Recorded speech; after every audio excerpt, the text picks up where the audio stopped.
Halo semuanya, perkenalkan saya Ana dan di sini saya akan menjelaskan tentang ekonomi Indonesia. So, here we go. Ada produksi dalam ekonomi Indonesia. Yang pertama itu ada teori produksi. Sasaran dari teori produksi ini adalah untuk menentukan tingkat produksi yang optimal dengan sumber daya yang ada. Teori produksi ini ada dua macam, yaitu yang pertama, teori produksi jangka pendek. Apabila seorang produsen menggunakan faktor produksi, maka ada yang bersifat variabel dan yang bersifat tetap. Yang kedua itu ada teori produksi jangka pendek.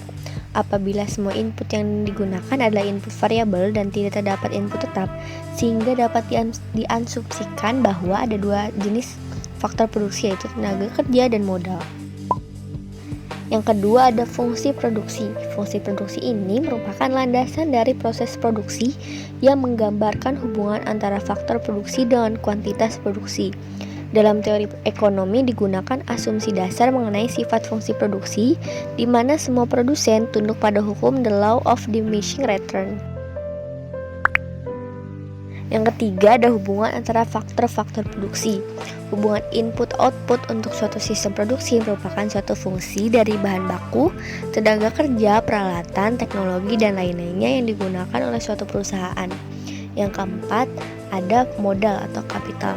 Modal adalah suatu uang yang digunakan untuk mengelola dan membiayai dalam kegiatan produksi setiap bulan atau per hari.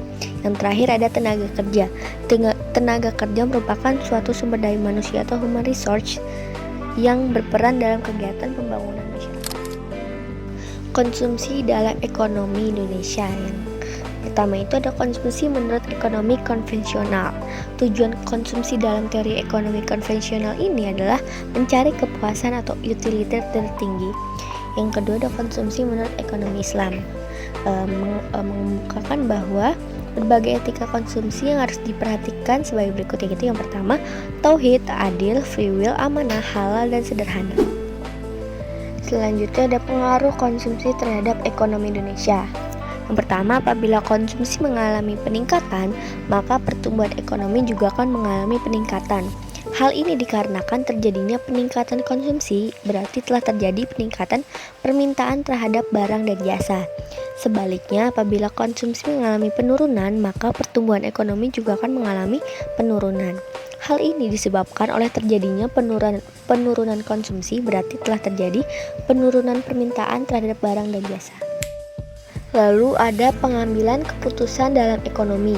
Yang pertama ada teori pengambilan keputusan dalam ekonomi. Salah satu teori terkenal untuk menjawab fenomena pengambilan keputusan dalam kondisi ketidakpastian bidang ekonomi adalah Expected Utility Theory atau UAT. Teori UAT berprinsip bahwa orang atau konsumen selalu akan berpikir rasional dan memaksimalkan keuntungan dalam mengambil keputusan. Teori ini menurut pencetusnya tidak dimaksudkan untuk mendeskripsikan bagaimana orang berperilaku sesungguhnya atau deskriptif, melainkan bagaimana orang seharusnya berperilaku jika mereka mengikuti prosedur pengambilan keputusan rasional atau normatif.